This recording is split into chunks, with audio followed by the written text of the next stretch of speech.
Good morning everyone. Today I am going to discuss about pathology of kidney in hypertension. First of all, welcome to my channel eduhub.2m. I am Dr. Jayati Shen, daily discussing about some of the pathological or general topic of medical and paramedical section. So welcome.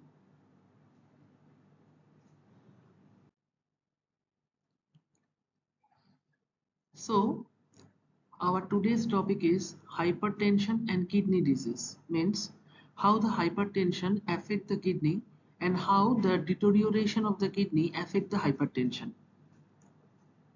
It has been found that 85% of the CKD patients, CKD means chronic kidney disease patients, are with hypertension.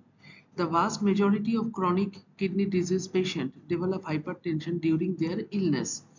So these are reciprocal. If there is kidney problem, there will be hypertension. If there is hypertension, there will be kidney problem. Now, second leading cause.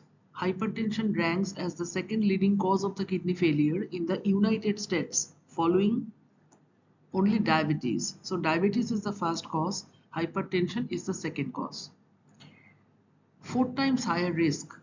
African Americans face approximately 4 times greater risk of hypertension related kidney failure. So this is the data regarding the relationship of hypertension and kidney.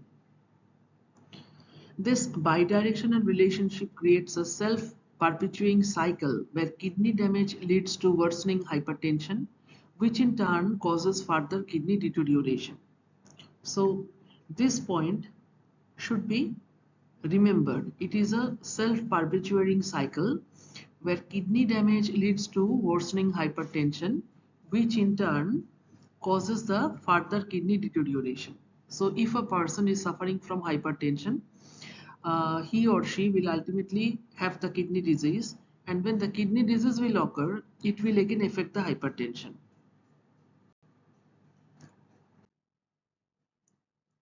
Now, arteriolnephrosclerosis, the hallmark lesion.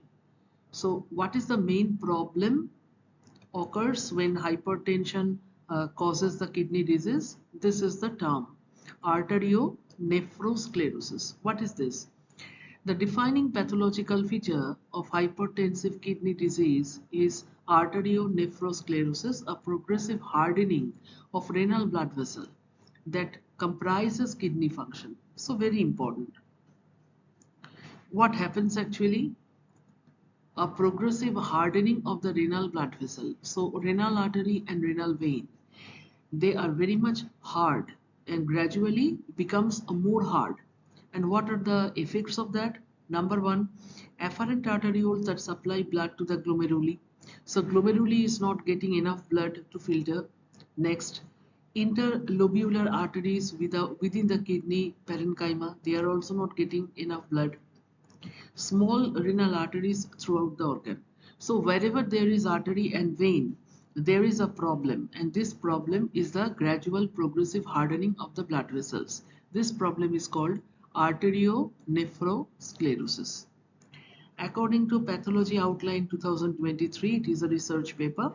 These vascular changes trigger a cascade of damage that ultimately leads to kidney failure through ischemia, means less amount of oxygen, scarring, that means changes in the morphology, and loss of functional tissue. So ultimately what happens? Ultimately there is kidney failure.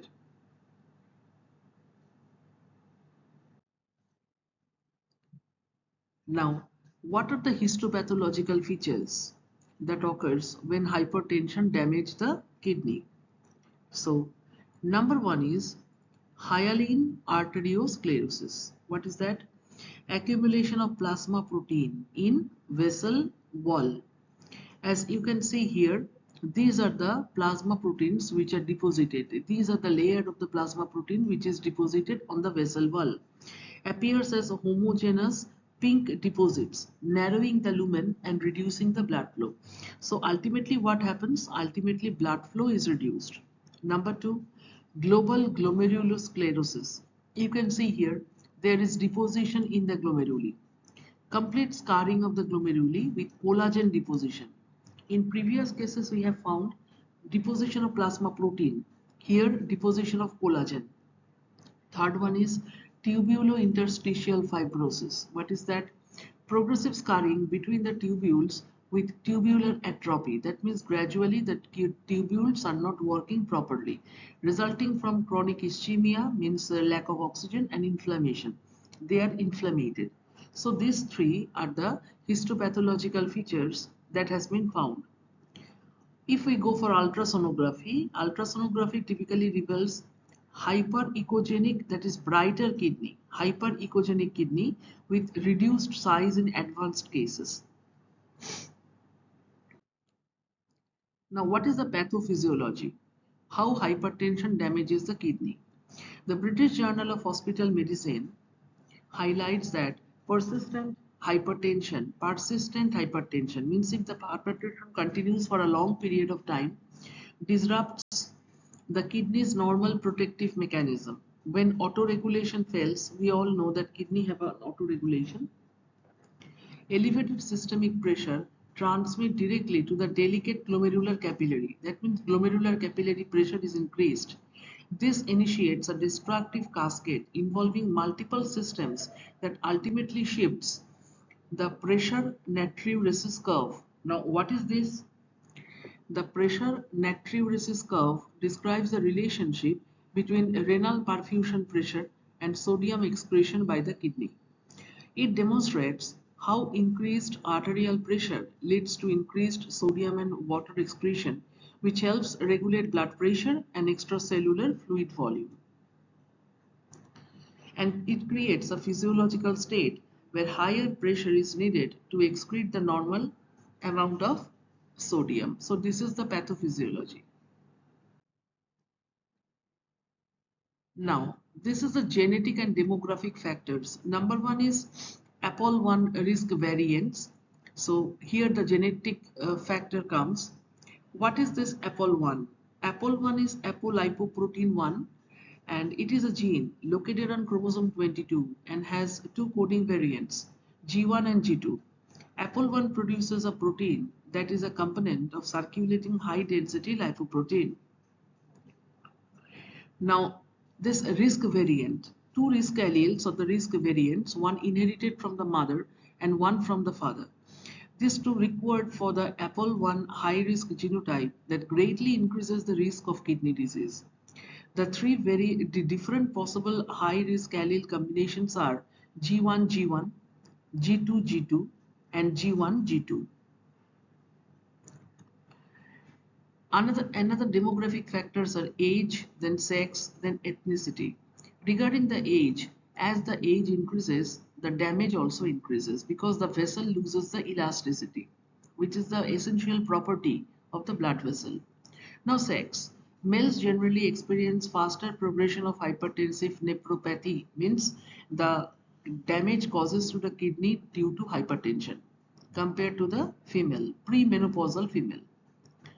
Ethnicity. African Americans face earlier onset and more aggressive progression of hypertensive kidney disease. So there are genetic factors and the demographic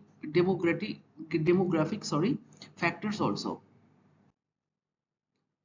Now, clinical manifestations and diagnosis. There are three stages: early stage, intermediate stage, and advanced stage. What happens in the early stage? Microalbuminuria.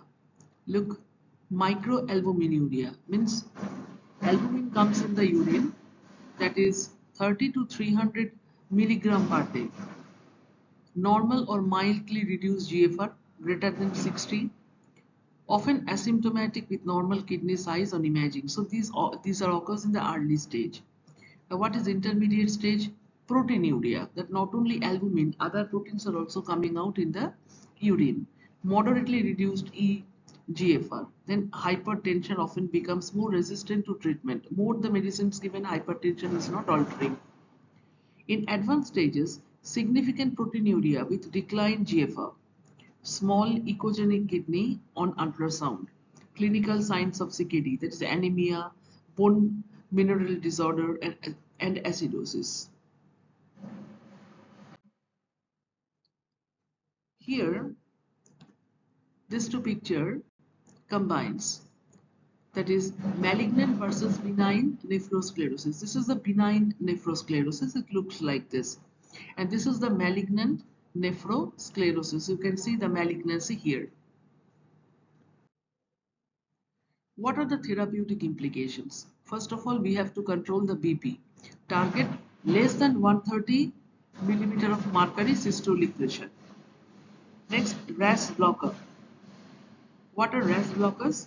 These are medications that inhibit the renin-angiotensin-aldosterone system, or RAS, a hormonal system that regulates the blood pressure and fluid balance. Now, these blockers also helps in lowering the BP. Then diuretics therapy, essential for managing the volume overload and correcting the pressure nutrisis curve. Emerging approaches, renal denervation, then endothelin receptor antagonist. These are the other process. But first of all, we have to control the BP. It should be less than 130 millimeter of mercury. So, kidney pathology in hypertension, it demands early recognition and management. It is a global health burden. As we have discussed earlier, most of the people is suffering from this kidney disease due to hypertension. Pathology guided treatment. Understanding the specific vascular and parenchymal changes, we should take the therapeutic approaches. Personalized medicine. Consideration of genetic factors like APOL1 variants and demographic risk factors. This all should be taken into consideration. Prevention focus. Early optimal blood pressure control remains the most effective strategy to prevent the development and progression of irreversible kidney damage. So please like, share and subscribe my channel to get the notification of newly uploaded various paramedical and medical related topics. Thank you for your patient listening. Be with me.